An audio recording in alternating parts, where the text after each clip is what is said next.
Hey guys, hello and welcome all to the mobile live stream. This is a series of mobile UX marathon live stream, a series of webinar that we have designed to help you improve the user experience and conversion on mobile web and mobile in general. Thank you for joining us today. Hope you enjoyed the session last week, and we have a lot of other sessions planned for this week. Please, this is planned. We want to keep this a very interactive session, and if you guys have any questions during the session, please feel free to drop a note on the live comment, and we'll pick up the questions at the end of the session. Today with us, let me quickly introduce myself. I'm Rajesh, and I'm the mobile UX lead in Google India. I'm focused on improving mobile experience for our clients on their mobile web. We also have with us Bhavna, who is going to be the main speaker today. Hi, And I'm hey, Bhavna, could you quickly introduce yourself? sure. Thanks, Rajesh. Hi, everyone. I'm Bhavna. I'm the mobile user experience lead for Southeast Asia, based out of Singapore, and my focus is on the post-click user experience. Thanks, Bhavna. We also have Matthew with us, and Matthew is the mobile go-to-market lead for Google APAC. And Matthew, if you could quickly introduce yourself as well. Yeah, sure. Hi, everyone. You might remember me from last week. My name is Matthew Snape, and I'm the go-to-market lead for mobile web in APAC. So I'm working very close together with our head office in Mountain View, as well as Bhavna and Rajesh, who will be with you today. I won't be speaking, but I will take some of the live questions from the audience later in this session. Thanks, Matthew. So just quickly wanted to go over the agenda for today. Very quickly, introduction to Mobile UX Marathon, which I did, and I'll talk about a little bit more on that in the next couple of minutes. Hopefully, you guys have seen the recorded video, which was on the UX best practices on mobile. If not, we will do a quick recap and then cover the key points, and Bhavna will help us walk through that. Then we will look at a couple of case studies from the APAC region and the Indian region. So you guys will get a sense of how some of these best practices are actually translating to real on ground work, and what are the benefits and what are the uplift that are some of our clients and some of our partners saw. And then at the end, we will keep some time for Q&A. It depends on the volume of questions. If you guys ask more questions, then this can be longer as well. We'll try to cover as many questions as possible. In terms of so just to again just set the context. So Mobile UX Marathon is our weekly webinars that we have set to essentially help you guys improve your user experience and conversion rate on mobile. The marathon is 6 weeks long, so it's a long distance run, and every week we are going to cover a different UX topic. It is open for everyone, so you can see the link on the screen. So if you guys want, you can take a screenshot now, and you can also see a recorded version at the end of this session. The session is covered at 4 different time zones. So this is the APAC live stream, which happens every Tuesday. And this marathon is open for everyone. So it is, I personally find it is very relevant for marketeers, design, product folks, developers, basically anybody who is looking to perform better on the mobile web, right? Please remember to register on the website so that you can receive weekly communication, you can receive updates, and you will also get a link at the end of the session to give us, to provide feedback, and that feedback really helps us curate better content and better presentation and better webinars like these in the future for you guys. So with that, moving on to Bhavna to start her session. Thank you, Rajesh. So as Rajesh already mentioned, this will be about a 30-minute session followed by another 30 minutes of Q&A. So to begin with, on the recorded session, which I hope all of you have had a chance to watch, if not, please make sure you go watch it. You would have learned some of the best practices for 3 core parts of the user journey, which are the landing page, the navigation, and the conversion funnel. So just a little bit of recap again. Landing page is the first impression the user has about your site. Navigation is all about defining the information structure on your website and how users search for information over there. And lastly, conversion is to make sure that you offer your users the easiest way to purchase on your site.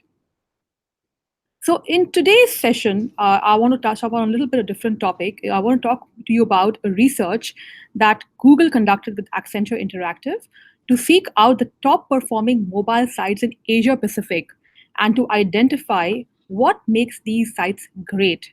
So as a part of the study, we looked at over 720 mobile sites across 3 industry verticals: financial services, retail, and commerce, and travel.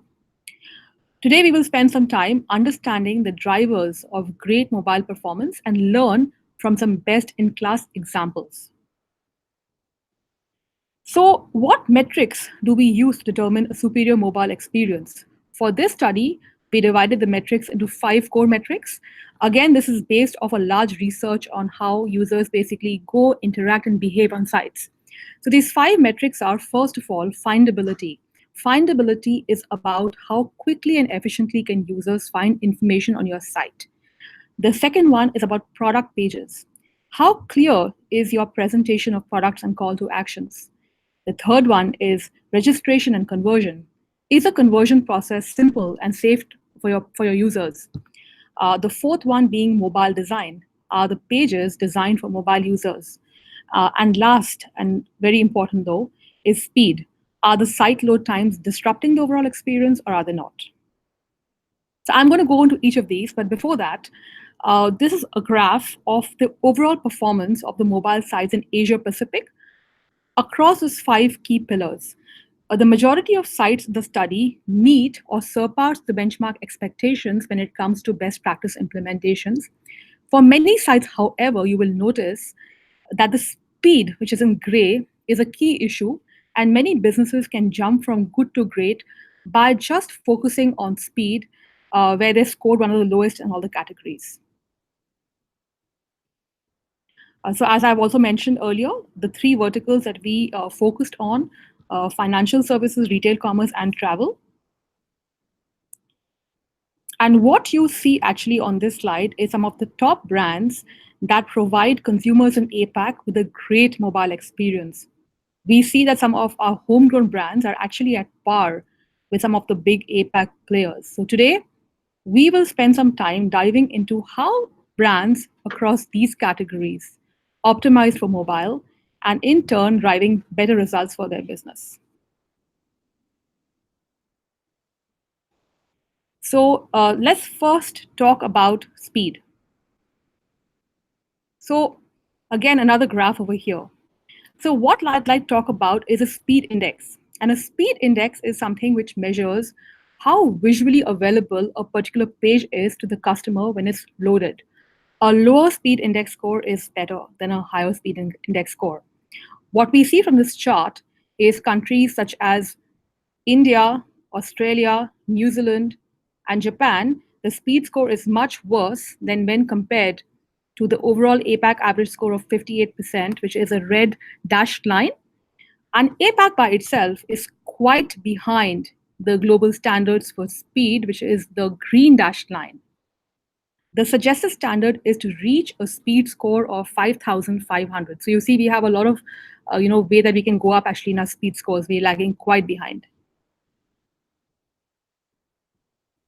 A few ways that we can look at improving speed. The first one is ensure that textual and image contents are compressed. The second one is using web performance management tools to fix performance bottlenecks. And third is enable caching on the browser side. It's not just about redoing the site, it's more about hygiene. These are little practical things that you can do to create impact. So there's huge potential for a breakout performance if you improve on your mobile speed to complement your user experience design. Now let's look at how brands are removing friction right from the start of the user journey. From our research, we have identified best-in-class examples from brands that are removing this friction. Some examples here. By making search results organized and easily scannable, ME Bank helps users to find what they're looking for quickly. The second example, by offering search suggestions based on current trends, Carrot Lane helps customers to get to their desired landing page with just a few clicks. And thirdly, by using clean formatting, redbus.in makes the search result page effortless to scan. So, what are a couple of things that you can do to make improvements? There are two main ways of improving findability, which you can start working on. The first one, provide valuable assistance to new users and mitigate typing error by using autocomplete. The second one, give suggestions, guidance, or a message telling the users what went wrong when they actually entered search and got no results. That can really help them. Let's now look at what happens when the user has searched for information and are now on your product page. Here, it is important to present key information clearly with prominent call to action to encourage a conversation. And these are some best-in-class examples. For instance, by displaying product information and images in an easily readable manner, Daiwa Securities ensures that users can quickly understand their products. By presenting information in easy-to-read tables, Joydong makes it easy for customers to do product comparison. By using a consistent layout for accommodating information, Hotels.com makes it a breeze for users to come and look at different options, to compare different options.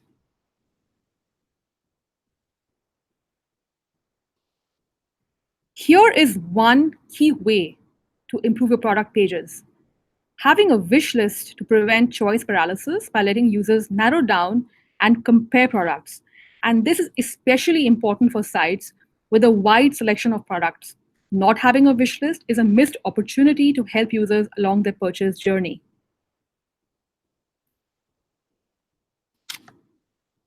Great. Now you have convinced your users to take an action on your site and potentially convert. What's next? There is still a high risk of users abandoning your site at this point. It is key to provide a frictionless registration and conversion process. Let's look at how these brands are doing it. For instance, by providing clear instructions and reasons for requesting information, ME Bank makes it a breeze for users to fill in application forms.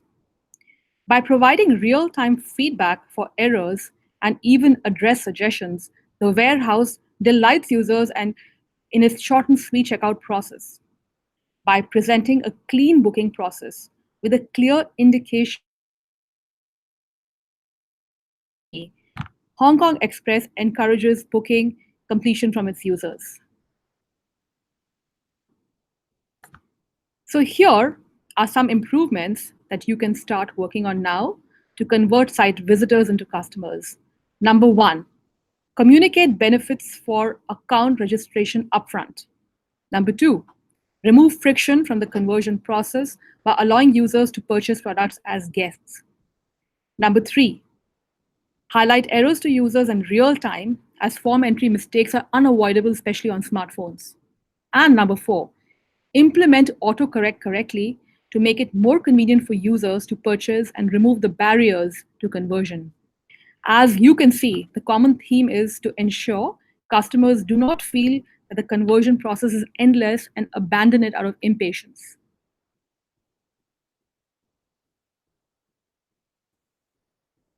Lastly, what are all of these? They are no good unless you really have designed your site for mobile users. These brands understand that a great mobile design just isn't about making your desktop pages showing on mobile. That does not work. If you look at the best-in-class examples, a common theme for them is ensuring that they present information on mobile in a clean, simple, easily readable manner. In this form of clear headers, bold fonts that neatly categorizes information, few but high-quality images. It makes a customer's life easier. Don't forget, mobile sites are also a touch point where your customers are forming an impression and perception about your brand.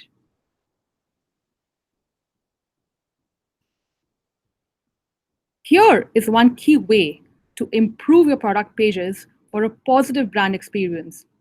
Avoid moving images as it can be difficult and annoying. If a carousel must be implemented, it should not auto-rotate and users should be able to control it.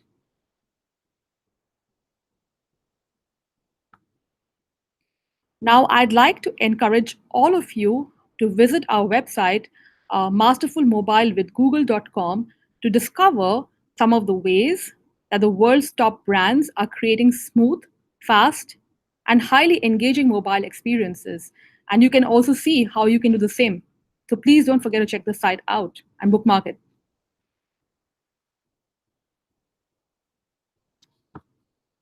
So I would just like to close off this recap with two case studies and examples. So here is a case study from Matalan, which is a fashion and homeware retailer. The original landing page had a search icon on the top, and the new page actually, or the alternate page, has a fully exposed search bar. A/B test results showed that the more prominently you display the search bar, the more searches you get.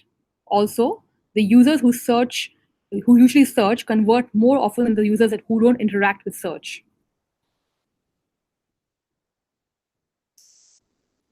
And this is another example from a global brand called List. They actually had two versions of their add to cart process, and they did A/B testing on that. So in version 1, after they added an item to the cart, they got redirected to the cart page. But in version 2, on the right, what you see, when they added an item to cart, they got a pop-up which gave the user 3 options. The first one is keep shopping. So they just close the pop-up with the X icon on the top right. The second one is they can view the bag contents, or the third one is they can check out directly. What they saw with version 2 is that users increased their average basket size or average order value, which confirmed that this pop-up is just not great for user experience, but also great for business metrics.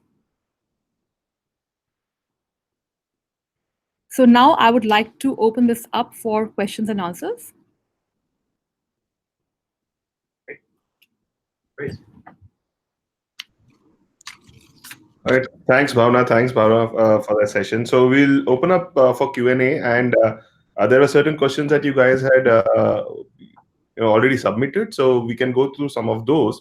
And Matthew and myself and Bhavna, all three of us will pitch in to answer the questions.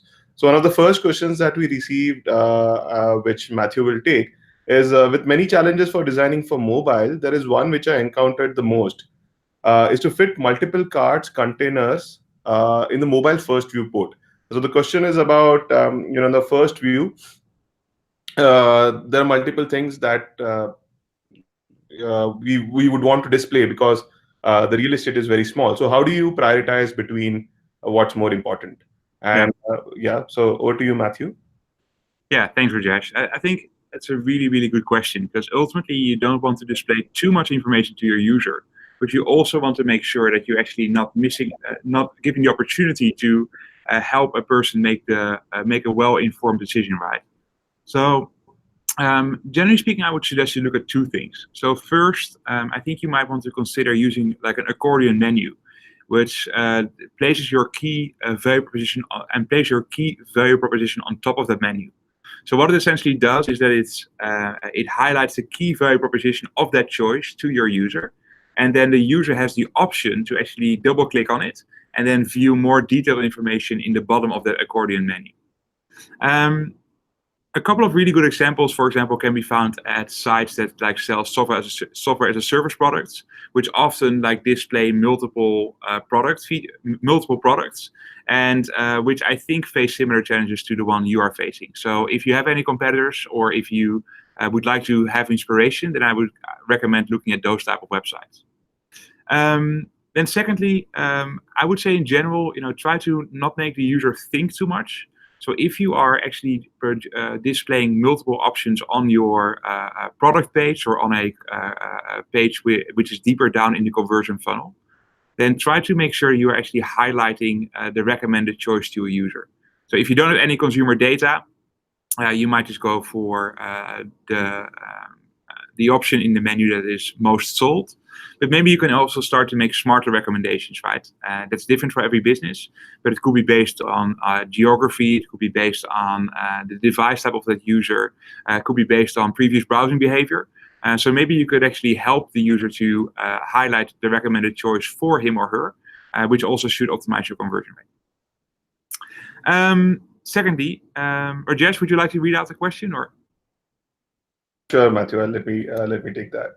So the second question was, at Google, if we were asked to perform a UX evaluation of the product, what does the process look like?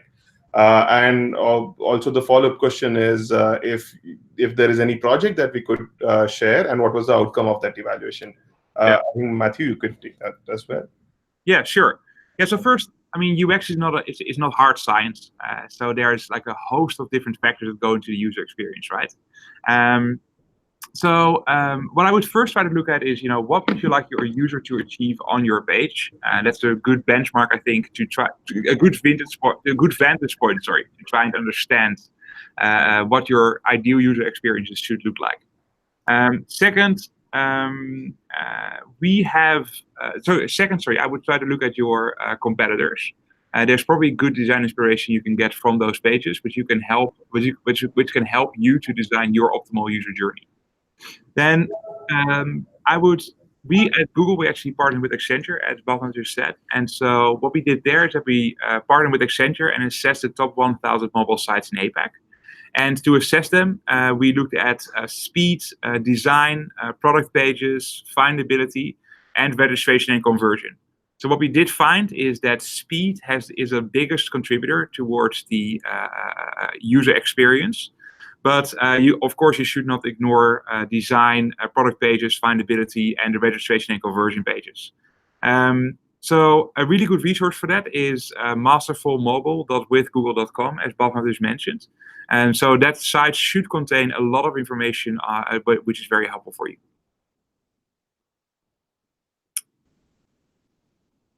All right. Thanks, Matthew, for that.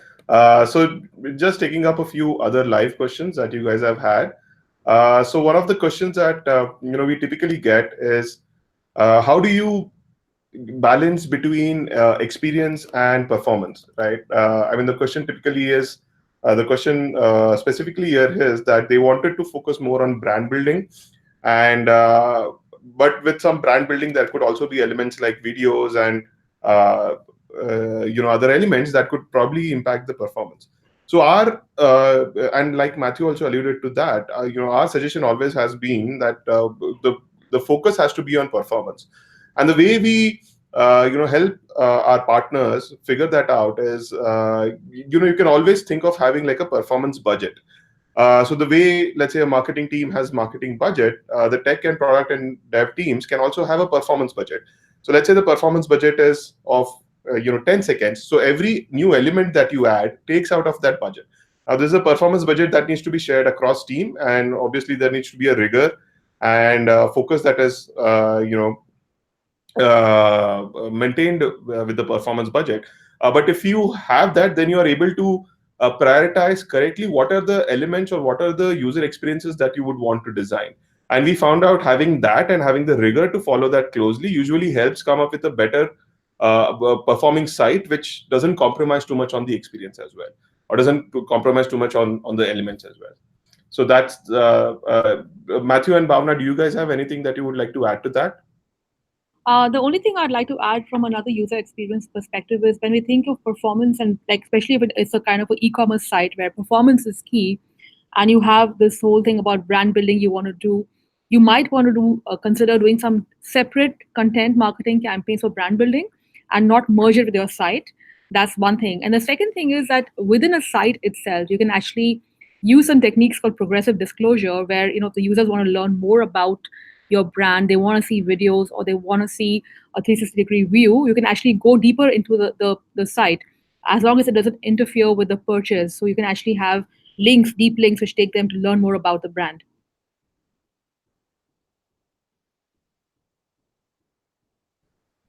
All right. Thanks, Mama. Thank you so much for that. So another question that we usually get, and Bhavna, Matthew, one of you guys, please feel free to take this. But the question is, how will progressive web apps really help me, and will it have any impact on the way I design my mobile site? Sure. Would you Okay, like to so I take can that take one? that. Yeah. Yeah. So progressive web apps. First of all, why progressive web apps? So when we think of progressive web app, it's a very very light. I mean, memory wise, it doesn't take up much space. It's a light version. So instead of, if you look at user research, you will know that any user typically doesn't use more than 1 to 5 applications apps on their mobile platform at any point in time. And when they install apps, they delete them because they don't want to take up space. They don't really visit them. Progressive web apps are light versions in terms of memory size, not functionality necessarily, of an app. So in terms of designing for the progressive web app, just think of designing for the best user experience. There is no limitation. It's just a technical implementation. But from a user experience perspective, I mean, there really is nothing. It's mobile first design. It's the UX best practices are absolutely applicable to progressive web apps. You want to add anything? Yeah. No, absolutely. Yeah.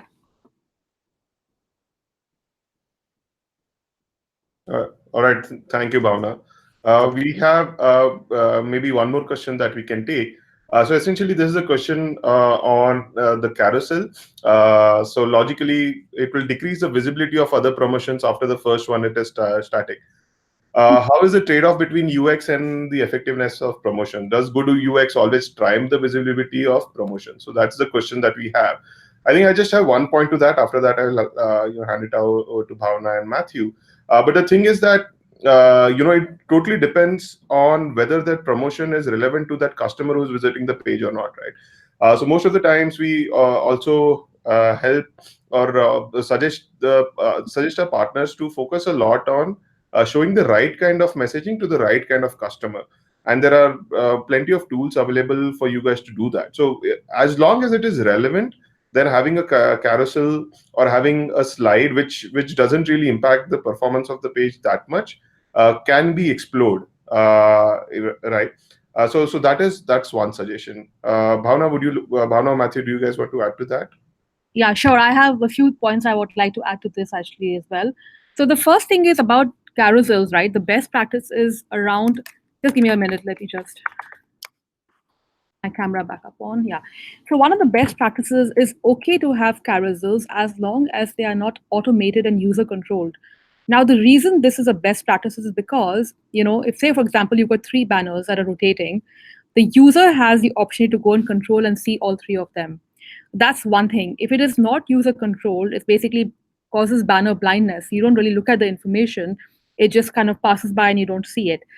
Having said that, there also should be intensive amount of A/B testing. So, say for example, you are doing 3 promotions, and by the way, before even that, too many promotions and too many things are too much for the users. So, stick to no more than 3 to 4, if at all you're using a carousel. And if you're using these messages, you must A/B test to see is 3 working better, is 2 working better, is just one single promotional banner working better. A/B testing can tell you what exactly the users expect and what they prefer. So highly recommend using A/B testing, and highly recommend using no more than 3 different moving banners, and definitely have the control of the banners given to the user. It should not be automated. Yeah. So sorry, Matthew, do you want to add something to that? No, I don't have much to add to that. I think it's all about relevancy and really, as Bhavna already mentioned, making sure you get your A/B test right. I mean, there's far too often, I see carousels, for example, seem to have not been really designed with the user in mind, but maybe more with the marketing goals in mind, or with particular internal structures that want to actually push particular messages to users without actually looking at if that message is really relevant for the user, right? So as Bhavna mentioned, I think those are really good things to look at to make sure that your user experience isn't too clunky to the end. All right. Thanks so much, Matthew. So we're taking one live question from the chat. So Venkatas Sainath is asking which tool would you suggest to use for UX design? So by this, I think he means what is the process that you guys follow to come up with a good UX design? So I'll just add maybe a couple of lines to that, and then add it over to Bhavna and Matthew. So I think the process that we used to typically follow in my previous in Google and in various teams is that one is obviously start with the problem statement, right? I mean, what is the problem that you're trying to solve? Come up with various solutions. So this could be, I mean, even before you start doing a high level UX, high fidelity mockup, you can start with doing paper wireframes. You can start with doing paper mockups, or even there are so many mockup tools available online. You could do that, and then start taking feedback. Right at the first step, right? I think the goal here is to take feedback from various customers from various segments as soon as possible. Now, this could be in person. Also, it could be using various tools that are available, which you can get feedback from customers in your segment, and then iterating quickly on top of that, right? So, to summarize, I think there is no fixed sort of sort of one tool to come up with a good UX design, but it is a series of iterations that are based on quick, close feedback loops.